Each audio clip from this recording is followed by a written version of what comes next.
My 12-year-old daughter came home from her grandma's house and asked me a question that made my stomach drop. Mom, is it selfish if I keep money my cousin needs more than me? At first, I thought she was talking about something that happened at school. But then she told me the truth. My mother-in-law had convinced my daughter that she should give away her $50,000 college fund to her cousin. And by the time I found out, my daughter had already written him a letter apologizing for having it. The question came out of nowhere. Mom, is it selfish if someone keeps money they don't really deserve? I was standing at the stove stirring pasta sauce when Emily said it. The smell of garlic filled the kitchen. The evening news hummed quietly from the living room. It was one of those ordinary weekday moments that usually slide past without leaving a mark. But something in the way she said the word selfish made me stop. I turned around slowly. Emily was standing near the counter with her backpack still hanging off one shoulder. Her hair was slightly messy from the bus ride home, and she had that thoughtful look she gets when she's trying to solve a problem bigger than homework. Where did that question come from? I asked. She shrugged. Just wondering. That answer alone didn't worry me. Emily asked strange philosophical questions sometimes. Last month, she had asked if dogs understood birthdays, but tonight felt different. I turned off the burner and leaned against the counter. Okay, I said. Tell me what's going on. Emily slid onto one of the kitchen stools and rested her elbows on the counter. She picked at the edge of her sleeve for a few seconds. Hypothetically, she said slowly, what if someone has money, but someone else needs it more? I felt a small flicker of unease. Well, I said carefully, it depends on the situation. Emily nodded, like she expected that answer. What if the other person is family? She asked. That unease turned into something sharper. Why are we talking about this? I asked. Emily looked up at me then. Her eyes were serious in a way that didn't belong on a 12-year-old's face. What if it's Lucas? She said quietly. I felt my stomach tighten. Lucas was my nephew, my sister-in-law Angela's son, 13 years old and used to getting a lot of attention from my husband's parents. What about Lucas? I asked. Emily hesitated. Then she said something that made the room suddenly feel colder. Grandma said he might not be able to go to college. The words hung in the air. I pulled out the chair across from her and sat down. When did Grandma say that? Last weekend, Emily said. Right, last weekend. Emily had stayed at my mother-in-law Margaret's house for 2 nights. It wasn't unusual. Margaret loved having the grandkids over, and Emily usually came home full of stories about baking cookies or watching old movies with her. But Emily hadn't talked much about that visit. Now I understood why. What exactly did Grandma say? I asked. Emily looked down at the counter again. She said college is really expensive, she said slowly, and Lucas might not have enough help. That's possible, I said. College is expensive. Emily nodded again. But she said some people get lucky, Emily continued. Some people get help from family. I felt the unease growing. What kind of help? I asked. Emily took a deep breath. Money. The kitchen was quiet except for the ticking sound of the oven cooling down. Did Grandma say something about Lucas getting money? I asked. Emily shook her head. No, not exactly. She paused. Then she said something that made my chest tighten. She said Lucas deserves it more. I blinked. Deserves what more? Emily looked up at me again. College money, she said. For a moment, I didn't say anything. My mind was trying to catch up with the conversation. Why would she say that? I asked. Emily shrugged. She said Lucas might need more help in life. I forced myself to stay calm. And what does that have to do with you? Emily's fingers tightened around the sleeve of her sweater. Grandma said sometimes families share things, she said quietly. I felt a sinking feeling in my stomach. Share what things? I asked. Emily didn't answer immediately. Instead, she looked toward the hallway like she was making sure no one else could hear us. Then she leaned forward slightly. She said, I have a college fund, Emily whispered. For a second, I honestly thought I had heard her wrong. You have a what? A college fund, Emily repeated. My brain went completely blank. "Emily," I said slowly, "what are you talking about?" She frowned slightly, confused by my reaction. "You didn't know?" "No," I said carefully. "I didn't know." Emily looked surprised. "Oh." The room felt very quiet. "Grandma said Grandpa left it," she said. Now the confusion hit me full force. My husband's father-in-law, Evelyn Grant, had passed away 3 years earlier. He'd been a quiet man who liked gardening and crossword puzzles. As far as I knew, his estate had been handled entirely by Margaret. "Grandpa left you a college fund?" I asked. Emily nodded. "Grandma said it's a lot of money," she said. I tried to keep my voice steady. "How much?" Emily hesitated. "I think she said $50,000. The number landed like a stone in the middle of the kitchen. 50,000. I stared at her. "And she told you this last weekend?" Emily nodded again. "She said Lucas has a college fund, too," Emily added. That part actually made sense, but the rest of it didn't. "Emily," I said carefully, "what does any of this have to do with being selfish?" She took a deep breath. "Grandma said Lucas might need more help than I do," she said, "because Dad has a good job." I felt a slow wave of anger beginning to rise. "And then what?" I asked. Emily's voice became very small. "She said good family members help each other." I didn't like where this was going. "And what did she ask you to do?" I said. Emily looked straight at me now. Her eyes were nervous. "She didn't ask exactly," Emily said. "She just said it would be a very generous thing." "A generous thing to do what?" Emily swallowed. "To give Lucas my college fund." The words sat there between us. For a moment, the world felt strangely quiet, like the air had been sucked out of the room. "You mean, give it to him?" I said slowly. Emily nodded.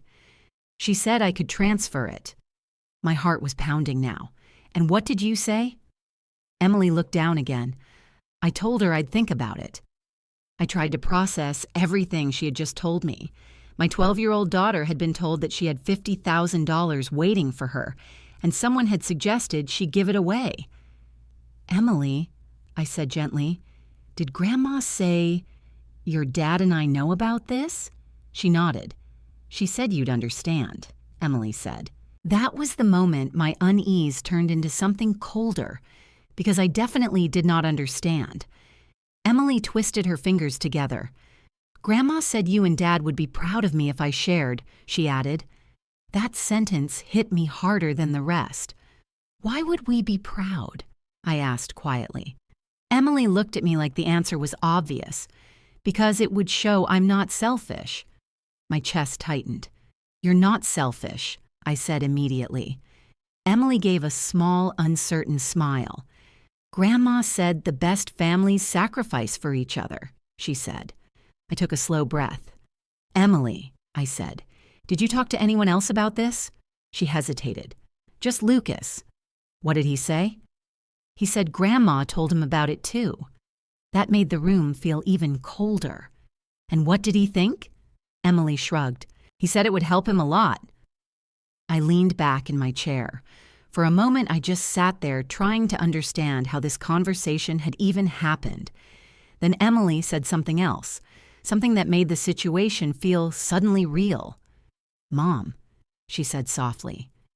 "Yes?" She looked up at me with those serious eyes again.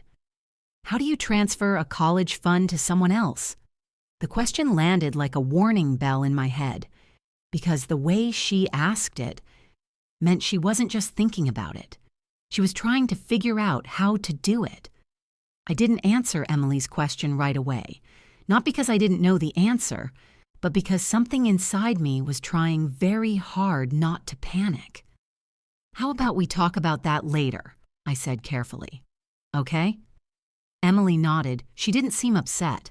If anything, she looked relieved, like she had been carrying around a complicated math problem and had finally handed it to someone else.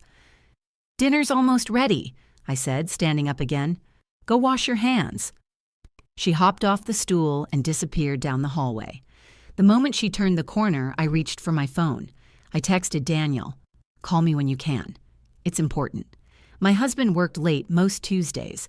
Usually he didn't get home until after 7, but tonight I didn't want to wait." The phone buzzed less than a minute later. "Hey," Daniel said when I answered. "Everything okay?" "Did your grandfather leave Emily a college fund?" I asked. There was a pause. "What?" "Did your grandfather leave Emily $50,000 for college?" Another pause. "Jess," Daniel said slowly, "what are you talking about?" I leaned against the counter. "Emily says your mom told her that Grandpa set up a college fund for her." Daniel let out a small laugh. "That's impossible," he said. "I would know about that." "That's what I thought too. So where did she hear it?" "Your mom." The silence on the other end stretched longer this time. "What exactly did Mom say?" Daniel asked. I told him everything. About the weekend visit, about Lucas, about the idea of giving the money away. By the time I finished, Daniel sounded wide awake. "She told Emily to give Lucas her college fund," he said. "She didn't say it exactly like that," I said. "But yes, that's the idea." "That's insane." "I know." Daniel exhaled slowly. "Jess, Emily doesn't have a college fund," he said. "We've talked about starting one, but we never did." "I know. So where's this coming from?" "That's what I want to figure out." Daniel was quiet for a moment. "I'll talk to Mom," he said. "Wait," I said quickly. "What?" "Let's not call her yet." "Why not?" "Because something about this doesn't make sense." Daniel sighed. "Okay," he said. "So what do you want to do?" "I want to see exactly what Emily was told." "What do you mean?" "I'm going to check something first." He didn't ask any more questions. "All right," he said. "Call me back if you find anything." "I will." We hung up. Dinner passed normally. Emily talked about school and a science project involving magnets. She laughed at one of Daniel's dumb jokes. If I hadn't known about the conversation in the kitchen earlier, I never would have guessed anything strange had happened. But every time I looked at her, I kept thinking about the way she had asked that question. How do you transfer a college fund to someone else? Later that night, after Emily went upstairs to brush her teeth, I walked into the small office at the end of the hallway. Her laptop was sitting on the desk. Normally, I tried to respect her privacy. Emily was a good kid. I never felt the need to check up on her, but tonight was different. I opened the laptop. The screen lit up instantly. Her email was already open. At first, everything looked normal. School messages, a newsletter from the library, a reminder from her math teacher. Then I saw it. A message sent earlier that afternoon. The subject line read, "Question about college trust." My stomach tightened. I clicked on it. The email was short. "Hello, Mr. Whitman," my grandma said. "My cousin might need my college money more than I do. I want to help him if I can. Can you tell me how to transfer a college fund to someone else? Thank you, Emily Carter." I stared at the screen. For a moment, I couldn't breathe. She had actually written it. She had sent it to a real lawyer. And suddenly, one detail snapped into place. Whitman. The name was familiar. I grabbed my phone and searched my contacts. There it was. Harold Whitman, estate attorney. He was the lawyer who handled Daniel's grandfather's will, which meant Emily hadn't just written to any random lawyer. She had written to the exact person who would know the answer. I leaned back in the chair. My mind was racing now. Emily believed the story completely, which meant Margaret had convinced her that. She had a college fund. Lucas needed it more. Giving it away would make her parents proud. I felt anger building slowly in my chest. Not loud anger, the quiet kind, the dangerous kind. Then my phone rang. Daniel. I answered immediately. "Did you check?" he asked. "Yes." "And?"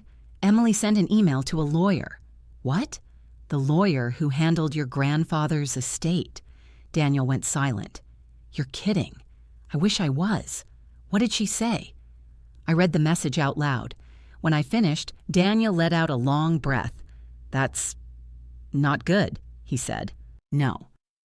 "But that still doesn't explain why Mom told her that story." "I know." Daniel was quiet again. Maybe Mom misunderstood something about the will, he said. Maybe. But even as I said the word, I didn't believe it.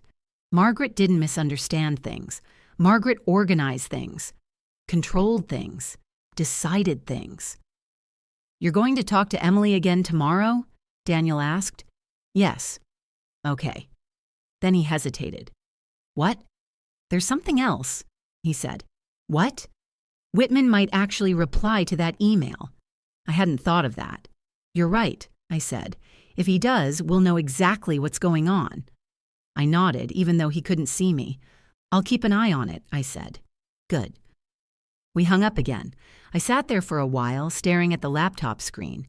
Emily's message looked so innocent, so polite, so completely trusting. Finally, I closed the laptop and stood up. As I walked toward the hallway, I noticed something sticking out from under a stack of notebooks on the desk, a folded piece of paper. I picked it up. At the top of the page, written in Emily's neat handwriting, were 3 words. "Dear Lucas." I felt a chill run down my spine. Slowly, I unfolded the paper. The letter was written in Emily's careful, slightly uneven handwriting, the kind she used when she wanted something to look perfect. I stood there in the quiet office and began to read. "Dear Lucas, I'm sorry about the college money. Grandma told me Grandpa left it for me, but she said you probably need it more than I do. I didn't know before. I feel bad about it.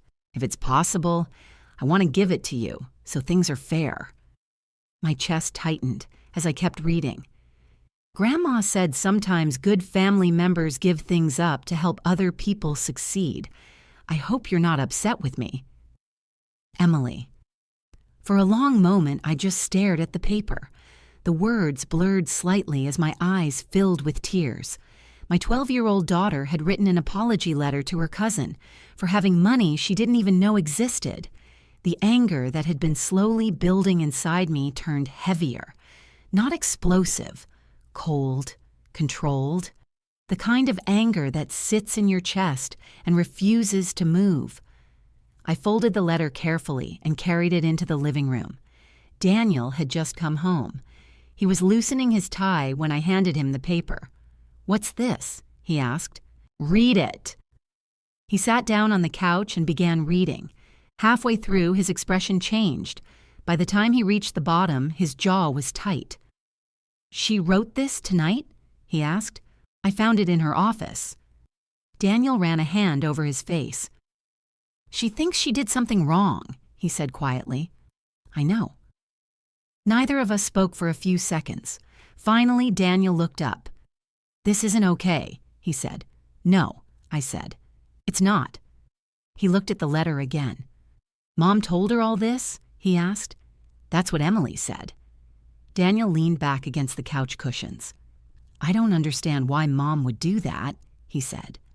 I didn't answer, because I had a feeling I understood exactly why. Margaret had always believed in fairness, not the kind that balanced everyone equally, the kind where she decided who deserved more. When Daniel and his sister Angela were kids, that system had been obvious. Angela had needed more help.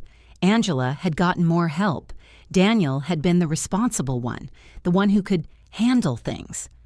That pattern had never really changed, and now, apparently, it had reached the next generation.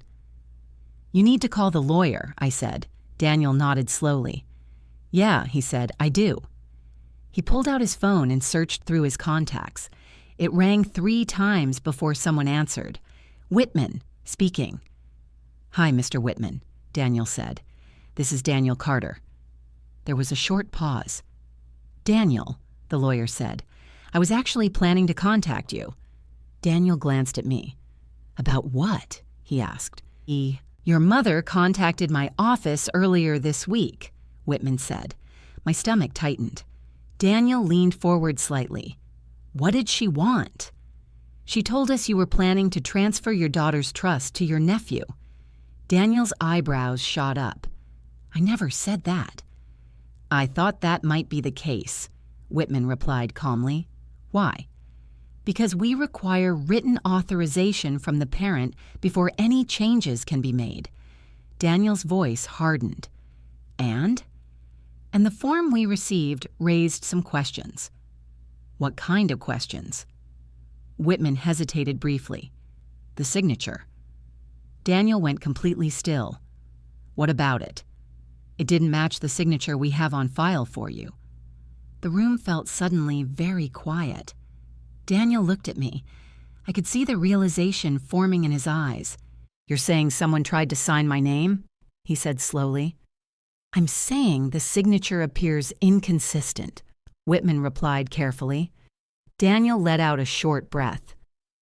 Can you send me the form? He asked. Of course. A second later, Daniel's phone buzzed. An email notification appeared on the screen. Whitman continued speaking. There's something else you should know, he said. Daniel opened the attachment. I watched his expression change as he looked at the document. What else? He asked. Your mother submitted that form twice. Daniel looked up. Twice? Yes, the first submission was incomplete. The second included the signature. Daniel's voice dropped. And that's when you noticed the problem. Correct. Daniel rubbed his forehead. I didn't sign this, he said quietly. I assumed as much. Daniel turned the phone toward me. On the screen was a scanned document, Trust Transfer Authorization. Beneath it was a signature, Daniel Carter, except it wasn't his. The letters were clumsy, too stiff. Anyone who knew Daniel's handwriting would recognize immediately that something was wrong. Mr. Whitman, Daniel said slowly, has any money actually been moved? No, Whitman replied. Trust funds like this cannot be transferred without verified consent from the parent. Relief washed through me. Good, Daniel said. But there's another detail you should be aware of, Whitman added. Daniel tensed again. What? Your mother brought Lucas to our office. I blinked. Why? Daniel asked. She told him he would likely become the new beneficiary. Daniel stared at the phone. He told our receptionist he was excited about receiving the money. For a moment, Daniel didn't say anything. Then he asked the question that had been sitting in the middle of the room since this conversation began. Mr. Whitman, how much money are we actually talking about? Whitman answered immediately. $50,000. Daniel closed his eyes. Exactly what Emily said, he murmured. Yes. Daniel opened his eyes again. Thank you for calling me, he said. I felt it was necessary, Whitman replied. And Mr. Carter? Yes? You may want to address this situation quickly. Why? Whitman paused. Then he said something that made the air in the room feel heavier. Attempting to transfer funds under false authorization can sometimes be interpreted as attempted fraud. Daniel didn't respond for a moment. I understand, he said finally. The call ended. For several seconds, neither of us spoke. Then Daniel looked down at the letter Emily had written. She made our daughter believe she needed to give away $50,000, he said quietly. I nodded. Daniel's voice hardened, and she tried to sign my name to make it happen. He stood up slowly. Jess, he said. Yes? I think it's time we have a conversation with my mother. Daniel didn't call his mother that night. At first, I thought he would. He stood in the living room for a long time holding his phone, staring at Margaret's contact like he was deciding whether to press a detonator. But eventually, he set the phone down. Not tonight, he said quietly. Why? I asked.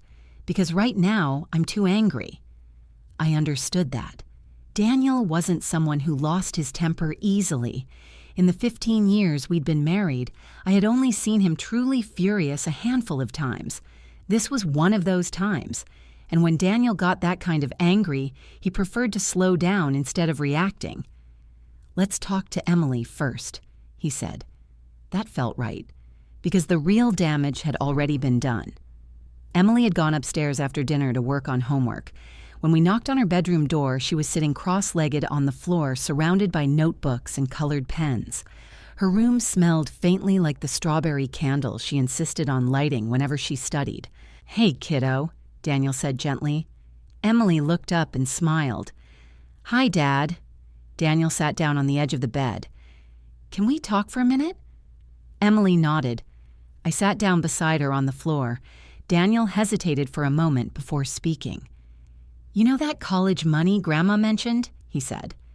Emily immediately looked nervous. "Did I do something wrong?" she asked. The question hit me right in the chest. "No," Daniel said quickly. "You didn't do anything wrong." Emily relaxed a little. "Okay." Daniel exchanged a quick glance with me. "Grandpa did leave you some money," he said. Emily blinked. "He did?" "Yes." "How much?" Daniel hesitated. "About $50,000. Emily's eyes widened slightly. "That's a lot." "Yes," Daniel said. She thought about that for a moment. Then she nodded slowly. "That's why Lucas should have it," she said. The words were so simple, so certain, and they made my heart ache. "Why do you think that?" I asked gently. Emily looked between us. "Because Lucas might need it more," she said. "Who told you that?" Emily frowned like the answer was obvious. "Grandma." Daniel leaned forward slightly. "What exactly did Grandma say?" Emily shifted on the floor. "She said Lucas might have a harder time getting into college," she explained, "and that he might need more help." Daniel's voice stayed calm. "And what did she say about you?" Emily shrugged. "She said I'd probably be fine." I could almost hear Margaret's voice saying those exact words. "You'll be fine." It was the same thing Daniel had heard his entire childhood. "You're the responsible one. You'll figure it out. You don't need as much help." Emily continued talking. "She said good families share opportunities," she said. Daniel nodded slowly. "And then what?" Emily twisted one of her pen caps between her fingers. "She said if I really wanted to help Lucas succeed, I could transfer the money to him." Daniel's jaw tightened slightly. "But she said it was my choice," Emily added quickly. I didn't miss the way she emphasized that part. Kids often defended the people they loved, even when those people were wrong. "What did Lucas say?" I asked. Emily looked embarrassed. "He didn't really say much." "Did Grandma talk to him about it?" Emily nodded. "She told him there was a chance he might get the money." I felt a cold wave move through my chest. Lucas had already been told, which meant this wasn't just a random suggestion Margaret had whispered to Emily. This was something she had been planning. "Emily," Daniel said softly, "why did you write that letter to Lucas?" Emily froze. Her eyes widened. "You saw that?" "Yes," I said gently. Emily looked down at the carpet. "I didn't want him to think I was selfish," she murmured. Daniel leaned forward and placed his hand lightly on her shoulder. "You're not selfish," he said. Emily didn't look convinced. "Grandma said sometimes people who have more should give it to people who have less," she said quietly. Daniel took a slow breath. "Did Grandma say, your mom and I would be proud of you if you gave the money away?" Emily nodded. "She said it would show I have a good heart." I felt Daniel's hand tighten slightly on Emily's shoulder. "Emily," he said carefully, "listen to me." She looked up. "You never have to give away something that belongs to you just to make someone love you more." Emily blinked. "That's not what Grandma said." "I know," Daniel replied, "but that doesn't make it true." Emily looked uncertain. "Lucas really does need help, though," she said. Daniel shook his head slightly. "Lucas already has his own college fund," he said. Emily's eyes widened again. "He does?" "Yes. The same amount as yours." Emily looked stunned. "So, he already has $50,000? "Yes." She sat there quietly for a moment trying to process that. Then she said something that made the entire situation even sadder. "Grandma didn't tell me that." Daniel exchanged a glance with me. "No," he said quietly. "I don't think she did." Emily frowned. "Why would she leave that part out?" Neither of us answered right away. Finally, Emily asked the question we had both been dreading. "Did Grandma lie to me?" The room fell completely silent. Daniel didn't answer immediately. Instead, he chose his words carefully. "I think Grandma might have been trying to solve a problem in the wrong way," he said. Emily looked confused. "What problem?" Daniel leaned back slightly. "I think Grandma believes Lucas needs more help than you do." Emily stared at him. "But that doesn't make sense," she said. "Why not?" "Because Grandpa gave us the same amount." Daniel nodded. "You're right." Emily looked down again. Then she said something that made my chest tighten all over again. "I already told Lucas I'd try to give it to him." Daniel sighed softly. "That's okay," he said. Emily looked worried. "Is he going to be mad?" "No," Daniel said. "Why not?" "Because the money was never his to begin with." Emily was quiet for a long time. Then she looked up at us again. "Mom?" "Yes?" "Can people actually transfer college funds like that?" I shook my head. "Not really." "Why not?" "Because kids don't get to make financial decisions like that." Emily thought about that. "So even if I wanted to, I couldn't?" "Correct." She sat there processing that information. Then she looked strangely relieved. "Oh." Daniel stood up slowly. "I think we're done talking about this tonight," he said. Emily nodded. "Okay." As we walked toward the door, Emily spoke again. "Dad?" Daniel turned. "Yes?" "Are you mad at Grandma?" Daniel paused. Then he answered honestly. "I'm disappointed." Emily seemed to accept that answer. But as Daniel closed the bedroom door behind us, I could see the anger returning to his face. He walked down the hallway in silence. When we reached the living room, he finally spoke. "Tomorrow," he said quietly. "What?" "I'm calling my mother tomorrow." Daniel didn't call his mother the next morning, not because he had changed his mind, but because something happened first. It started with a text message. I was at work when my phone buzzed on my desk. I glanced down expecting something routine, maybe a reminder from the school or a grocery list from Daniel. Instead, I saw a name I barely recognized, Karen Miller. For a second, I couldn't place it. Then I remembered. Karen was one of the parents from Lucas's school. We had met once at a family barbecue Angela hosted last summer. The message read, "Hi Jess, this might be awkward, but I thought you should know something." I felt a small knot form in my stomach. "Know what?" I typed back. A few seconds passed before her reply came through.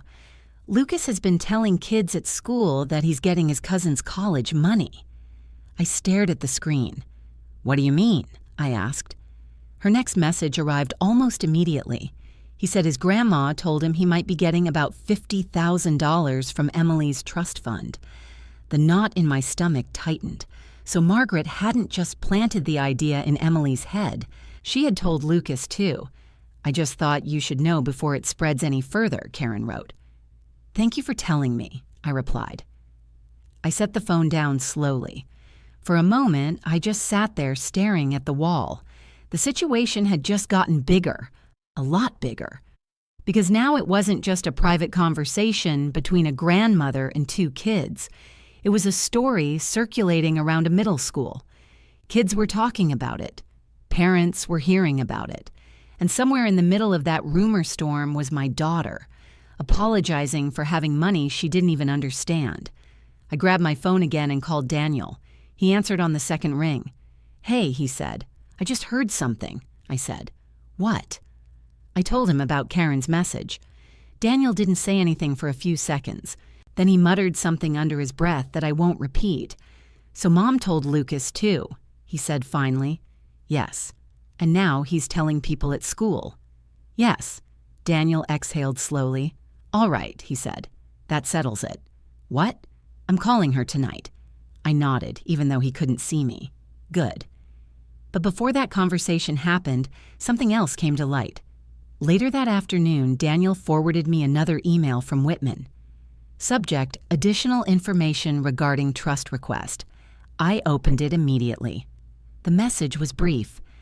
"Mr. Carter, while reviewing the document submitted by your mother, we noticed that the trust transfer request was filed twice within a 3-day period. The first submission was incomplete. The second included the authorization form. However, both submissions listed Lucas Brooks as the intended beneficiary. Please let me know if you would like copies of both documents. My pulse quickened as I read it. Margaret hadn't just mentioned the idea. She had actually tried to make it happen. Twice. I called Daniel again. "Did you read Whitman's email?" I asked. "Yeah." "She submitted the form 2 times." "I saw that. So this wasn't just talk." "No," Daniel said. "It wasn't." There was a heavy pause on the line. "Jess," he said quietly. "Yes?" "I think Mom really believed she could pull this off." The thought made my stomach twist. "How?" I asked. "I don't know." "Did she think you wouldn't notice $50,000 disappearing? Maybe she thought I'd agree once it was already in motion." I leaned back in my chair. That possibility felt disturbingly realistic. Margaret had always been good at framing things in ways that made resistance feel unreasonable. It's already done. It's for the family. You wouldn't want to take this away from Lucas now, would you? I could almost hear the conversation playing out. "What are you going to say to her?" I asked. Daniel didn't answer immediately. "I'm not sure yet," he admitted, "but I know what I'm not going to do." "What's that?" "I'm not going to let this slide." That evening we sat at the kitchen table after dinner while Emily finished homework upstairs. The house was quiet. Daniel had Whitman's documents open on his laptop. 2 identical forms, 2 attempts, 2 fake signatures. "Look at this," Daniel said, turning the screen toward me. The form listed: current beneficiary, Emily Carter. Proposed beneficiary, Lucas Brooks. Underneath it was the section labeled Parent Authorization, and below that, Daniel's name, written in that same awkward imitation of his signature. "She actually thought this would work," I said quietly. Daniel nodded. "I think she assumed no one would question it." He leaned back in his chair. "There's something else," he said. "What?" "Whitman mentioned something during our call yesterday." "What did he say?"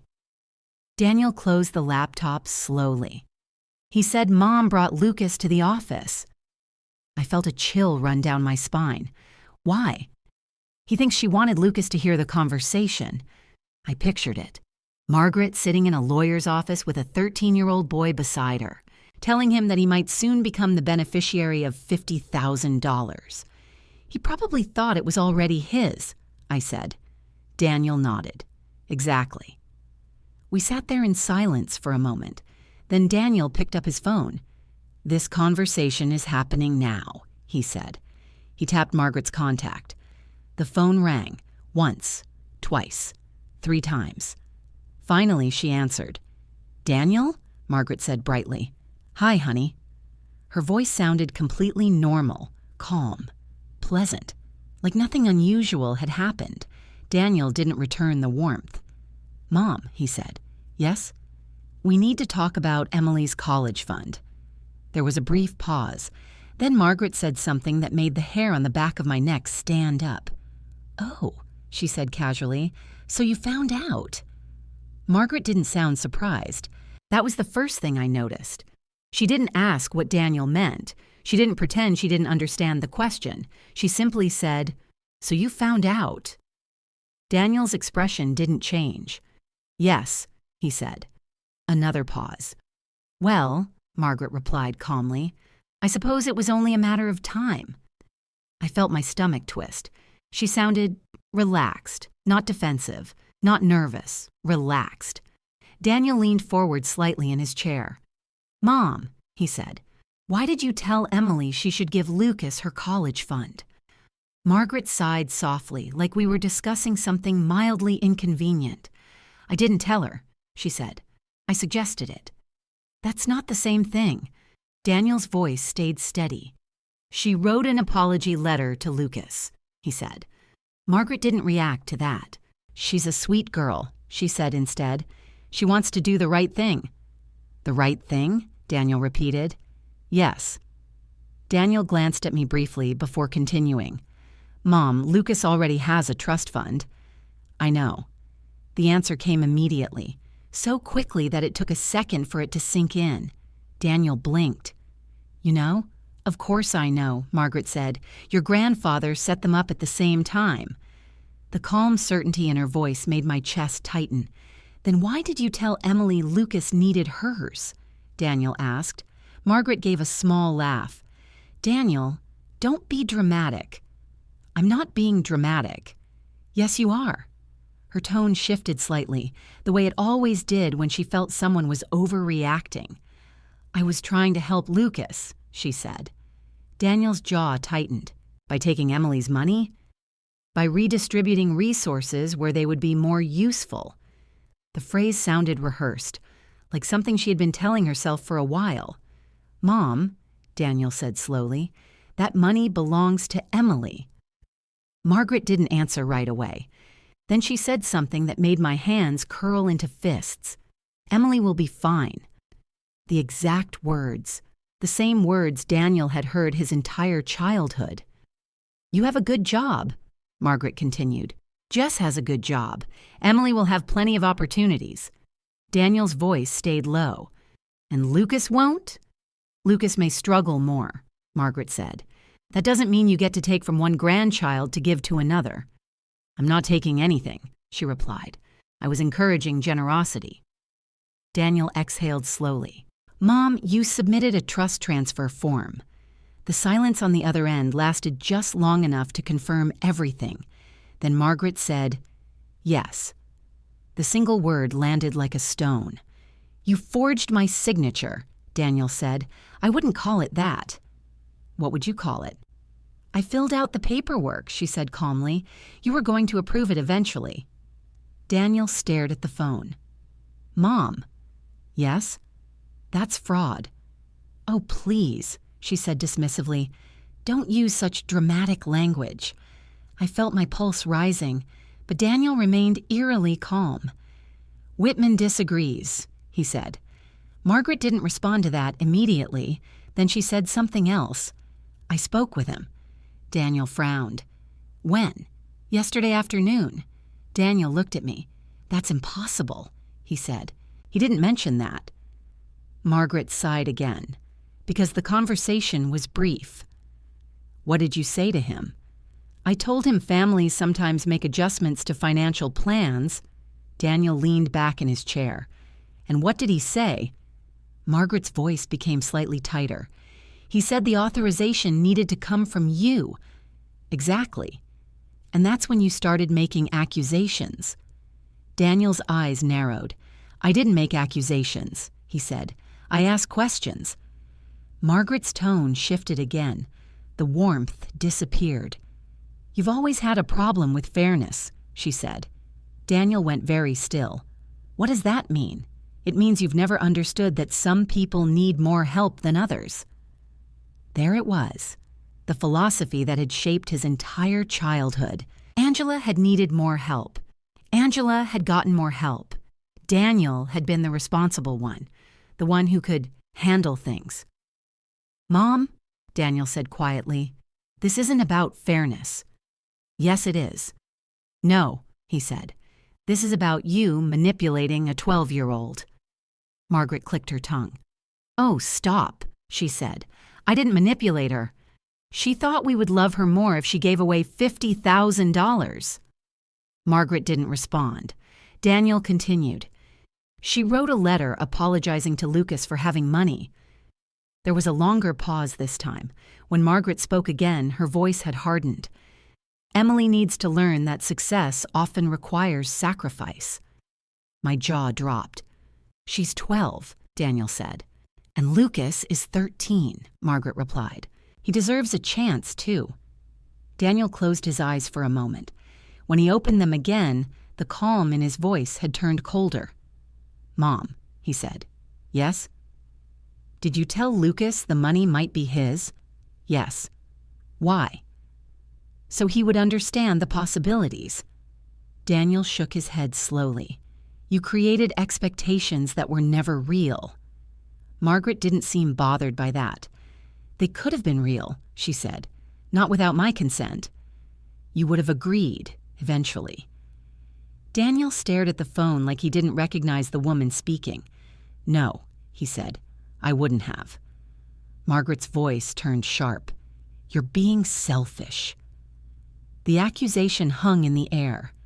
Daniel didn't raise his voice, but something in his expression changed. "No," he said quietly, "I'm protecting my daughter." Silence filled the kitchen. For the first time during the conversation, Margaret didn't immediately respond. Daniel leaned forward. "This stops now," he said. "What stops?" "Any discussion about Emily giving Lucas her trust?" Margaret's tone cooled. "We'll talk about this again later." "No," Daniel said. "We won't." Another pause. Then Margaret spoke in a voice I had heard many times before, the voice she used when she believed she was still in control. "You're overreacting," she said. Daniel didn't argue. Instead, he said something that seemed to catch her completely off guard. "Mom," he said. "Yes?" "Whitman told me this could be considered attempted fraud." The silence that followed was the first real crack in Margaret's confidence. The silence on the other end of the phone lasted longer this time, long enough that I wondered if Margaret had hung up. Then she spoke again. "You wouldn't do that." Her voice had changed. The confidence was still there, but something underneath it had shifted. A slight tightness. The first hint that she was starting to realize this conversation wasn't going the way she expected. Daniel didn't raise his voice. "Do what?" "Turn this into a legal issue," she said. Daniel leaned back in his chair. "You already did that when you filed the paperwork. That was a misunderstanding. You signed my name. I completed the form. You forged my signature." Margaret sighed sharply. "You're exaggerating." Daniel glanced at the laptop on the table where Whitman's documents were still open. "No," he said quietly. "I'm not." For a moment, neither of them spoke. Then Margaret changed tactics. "You're making this far bigger than it needs to be," she said. Daniel didn't respond. "Lucas is your nephew," she continued. "He's family. I know who he is. And you know Angela has struggled financially. That's not Emily's responsibility." Margaret's voice sharpened. "You've always had more than Angela." I saw Daniel's jaw tighten. "That's not relevant." "It's absolutely relevant." Daniel didn't argue. Margaret continued. "You had opportunities your sister didn't have." Daniel let out a quiet breath. "That's not true." "Oh, please," she said. "You went to college. You built a career." "I paid for college myself." "That was your choice." "No," Daniel said calmly. "It wasn't."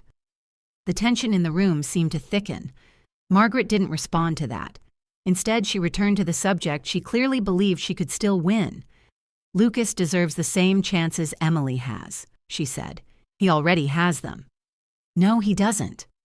"Yes, he does," Daniel replied. "Grandpa gave him the exact same trust fund." Margaret clicked her tongue. "That money won't be enough. It's the same amount Emily has. But Emily will have your support too." Daniel shook his head slowly. "That doesn't give you the right to take from her." Margaret's voice hardened. "I didn't take anything." "You tried." "I was trying to fix an imbalance." Daniel looked exhausted suddenly. "Mom," he said quietly, "this isn't your decision to make." Margaret didn't answer. Daniel continued. "You involved 2 kids in something they shouldn't have been part of." "I was teaching them about generosity." "You were teaching Emily that she had to give up something important to earn your approval." "That's not what I said." That's exactly what she heard. Margaret exhaled sharply. "You're putting words in my mouth." Daniel leaned forward again. "Emily believed we would love her more if she gave the money away." For a moment, Margaret didn't respond. Then she said something that made my stomach twist. "Well, that shows she has a good heart."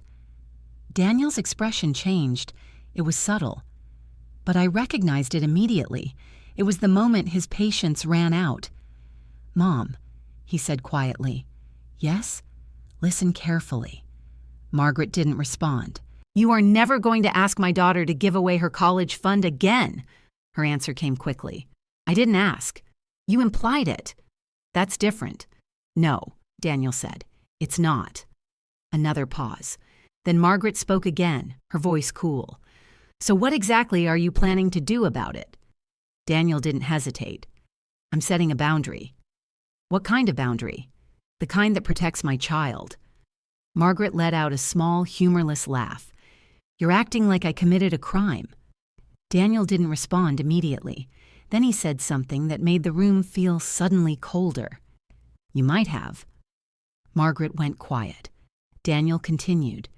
You filed legal paperwork using my name. That's not what happened. That's exactly what happened. Her voice sharpened again. You wouldn't actually pursue that. Daniel didn't argue. He simply said, I don't want to. The silence stretched between them again. Then Margaret tried one final angle. Daniel, she said. Yes? Think about the family. Daniel's eyes moved toward the staircase. Emily's bedroom was upstairs. She was probably finishing homework or listening to music, completely unaware that a conversation downstairs was redefining her relationship with her grandmother. I'm thinking about the family, he said quietly. Margaret didn't answer. Daniel's voice dropped slightly.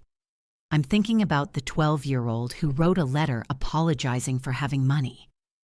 Another long pause, then Margaret spoke again. Children misunderstand things. Daniel shook his head. No, he said. They understand exactly what we teach them. Margaret's tone turned icy. So what now? Daniel looked down at the phone in his hand.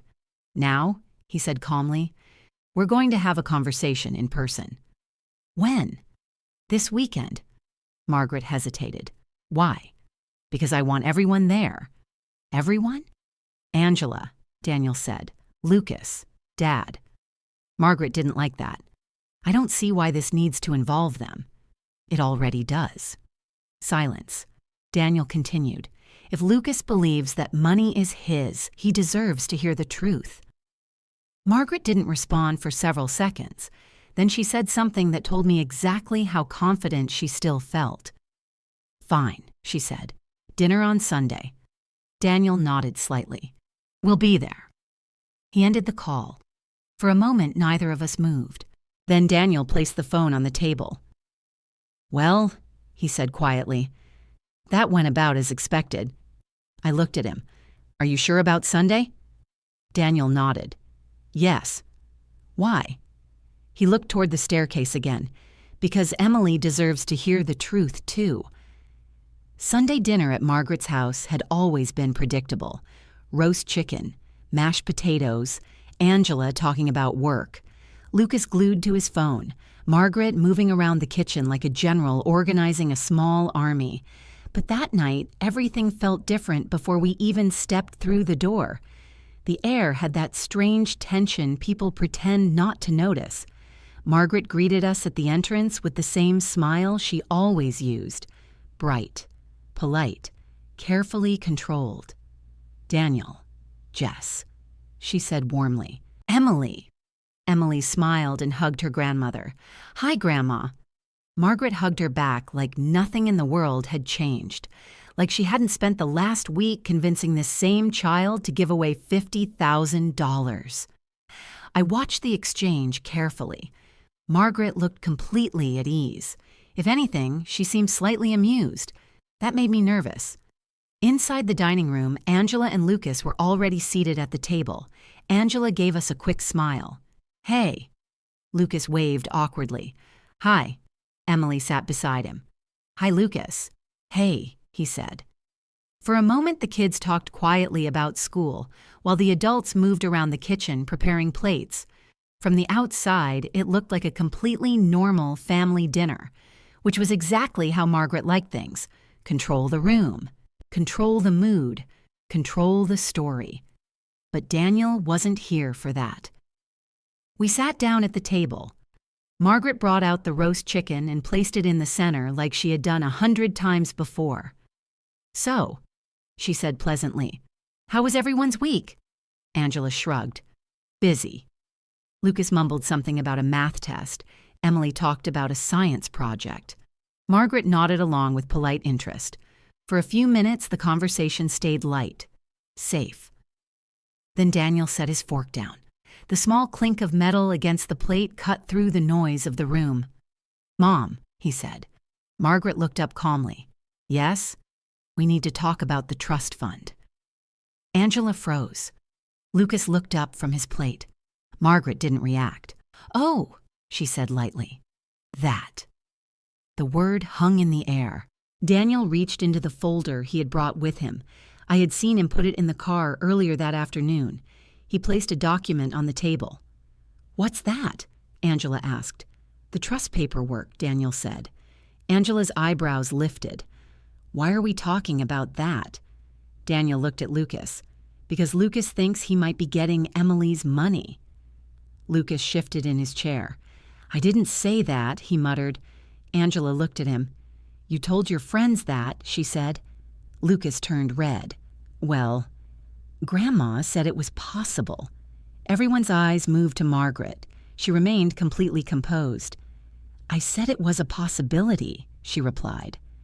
Daniel slid the document toward the center of the table. "This is the form you submitted to Whitman." Angela leaned forward. "What form?" Margaret didn't move. Daniel continued. "The one that transfers Emily's trust to Lucas." Angela blinked. "Wait, what?" Lucas stared at the paper. Margaret finally spoke. "Daniel is overreacting," she said calmly. Daniel ignored her. He looked directly at Lucas. "Lucas," he said gently. "Yes?" "The money in that trust belongs to Emily." Lucas frowned. "But Grandma said—" "I know what Grandma said," Daniel replied. Lucas looked confused. "So, it's not mine?" "No," Daniel said. "It never was." Angela turned toward Margaret. "Mom?" Margaret sighed slightly. Lucas may have misunderstood. Daniel pushed the second document across the table. "What about this?" Angela picked it up. Her eyes widened as she read. "What is this?" "The authorization form," Daniel said. Angela looked up. "There's a signature here."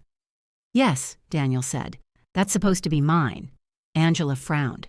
"What do you mean, supposed to be?" Daniel met her eyes. "I didn't sign it." The room went silent. Angela slowly turned toward Margaret. "Mom." Margaret's expression remained calm. "It was a formality," she said. "A formality?" Angela repeated. Daniel leaned forward slightly. "That signature is fake." Lucas looked back and forth between the adults, completely lost. "Wait, what's happening?" Angela looked shaken now. "You forged Daniel's signature?" she asked Margaret. "I completed paperwork," Margaret replied. "That's not the same thing." Daniel reached for his phone. "I asked Whitman to be available tonight," he said. Angela looked startled. "You called the lawyer?" "Yes." Daniel tapped the screen and placed the phone on speaker. After 2 rings, Whitman answered. "Mr. Carter." "Mr. Whitman," Daniel said. "You're on speaker." "Understood." Daniel gestured toward the documents on the table. "Could you explain the issue with the trust transfer request?" Whitman's voice was calm and professional. The authorization form submitted to our office included a signature that did not match Mr. Carter's verified signature. Angela stared at the phone. "So it was forged?" she asked. Whitman chose his words carefully. "The signature appears inconsistent." Lucas looked at his grandmother. "Grandma?" Margaret's calm finally cracked slightly. "This is unnecessary," she said sharply. Daniel didn't look at her. He looked at Lucas. "I'm sorry you were told something that wasn't true," he said. Lucas blinked. "So, I'm not getting the money?" "No." Lucas looked down at his plate. Angela leaned back in her chair slowly. "Mom," she said quietly, "what were you thinking?" Margaret didn't answer. Emily had been silent the entire time. Now she spoke. Her voice was small but clear. "Grandma?" Margaret turned toward her. "Yes, sweetheart." Emily looked directly at her. Did you lie to me? The question landed in the middle of the table like a stone. Margaret opened her mouth, but for the first time that evening, she didn't have an answer. No one moved. Emily's question hung in the middle of the dining room like something fragile that might shatter if anyone touched it. Did you lie to me? Margaret looked at her for several seconds. I had known this woman for 15 years. I had seen her talk her way out of awkward conversations, uncomfortable truths, and family arguments more times than I could count. Margaret was very good with words. But for the first time since dinner began, she didn't seem to have any. Lucas stared at her. Angela stared at her. Daniel didn't say anything at all. Finally, Margaret spoke. Emily, she said carefully, I didn't lie. Emily's eyebrows pulled together slightly. But you said Lucas needed my college money. Margaret folded her hands on the table. I said he might benefit from it more, she corrected. Emily blinked. That's not the same thing? Margaret gave a small smile. No, sweetheart, it's not. Emily sat quietly for a moment. I could see her trying to sort through the difference. Then she asked another question. But you told Lucas he might get it. Margaret didn't respond immediately. Lucas spoke first. You did, he said. Margaret turned toward him. I said there was a possibility. Lucas frowned. But you told me it would probably happen. Angela slowly pushed her chair back from the table. Mom, she said quietly. Margaret looked at her. Yes? Why would you tell him that? Margaret's composure was beginning to crack now. I was trying to help your son, she said. Angela shook her head. You told a 13-year-old he might be getting $50,000. Margaret's voice sharpened. And what's wrong with that? Angela stared at her. A lot. Daniel finally spoke again. You involved 2 kids in something they shouldn't have been part of, he said. Margaret turned toward him. I was trying to create an opportunity. Daniel didn't raise his voice. You were trying to move money that didn't belong to you. Margaret's eyes flashed. You're being ridiculous. Daniel didn't react. You filed legal paperwork using my name. It was a formality. It was fraud. Margaret slammed her hand lightly on the table. Oh, stop using that word. Daniel didn't argue. He simply gestured toward the phone on the table. Whitman already did. Margaret looked at the phone like it had personally betrayed her. Angela leaned forward again. Mom, she said. Margaret didn't answer. Angela's voice grew firmer. You tried to take money from Emily. I tried to help Lucas.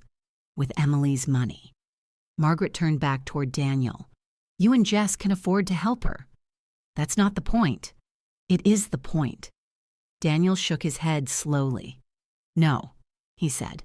The point is that the money belongs to my daughter. Margaret looked around the table like she was waiting for someone to agree with her. No one did. Lucas was staring at his plate. Angela looked exhausted.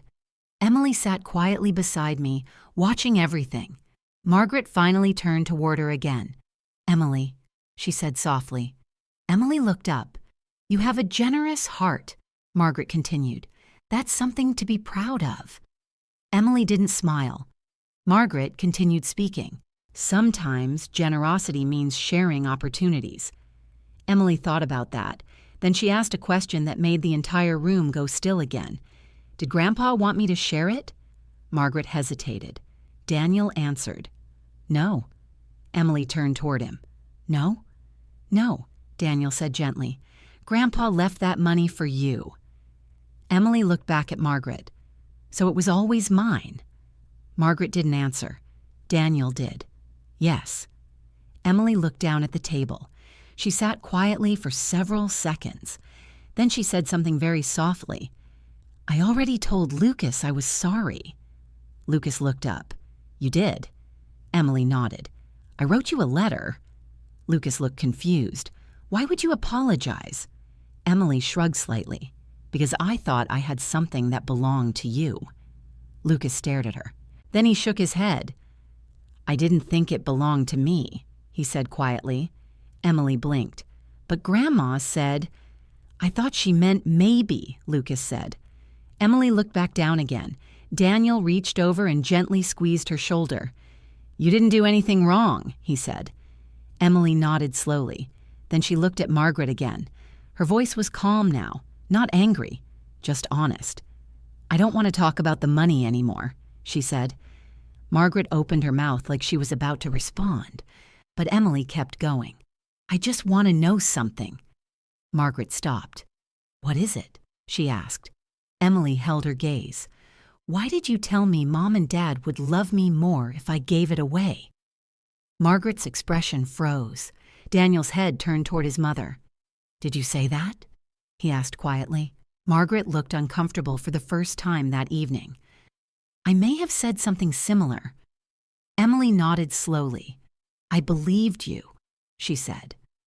No one spoke. After a few seconds, Emily looked down at her hands. Then she said something that made my throat tighten. I thought, if I didn't give it to Lucas, you might be disappointed in me. Margaret didn't answer. Emily continued. I didn't want that. The silence around the table felt heavy. Finally, Daniel stood up. We're leaving, he said. No one argued. Lucas looked at Emily. Hey, he said quietly. Emily looked up. You don't have to apologize, he said. Emily nodded. Okay. Angela rubbed her forehead. Mom, she said. Margaret didn't respond. Daniel gathered the papers from the table. As we walked toward the door, Emily held my hand. We stepped outside into the cool evening air. The door closed behind us. For a moment, none of us spoke. Then Emily looked up at Daniel. Dad? Yes? Does money always make families fight? Daniel knelt down so he was at eye level with her. No, he said gently. Then why did this happen? Daniel thought for a moment. Then he answered honestly. Sometimes people start caring more about money than about people. Emily nodded slowly. We walked toward the car. Halfway down the driveway, Emily spoke again. Mom? Yes? When I go to college someday. Yes? Can I give some of the money to charity? Daniel and I exchanged a glance. Why? I asked. Emily shrugged slightly. Because I don't want money to make people feel bad. I felt something tighten in my chest. Then I smiled. I think that's a wonderful idea. Emily smiled back. And for the first time in weeks, the whole situation finally felt finished. That night changed something in our family forever. Not because of the money, but because the truth finally came out. Emily learned that love should never come with conditions, and Daniel learned that protecting your child sometimes means standing up to the people who raised you. But I still wonder, if you were in our place, what would you have done? Would you forgive Margaret, or would you keep your distance to protect your child? Let me know what you think.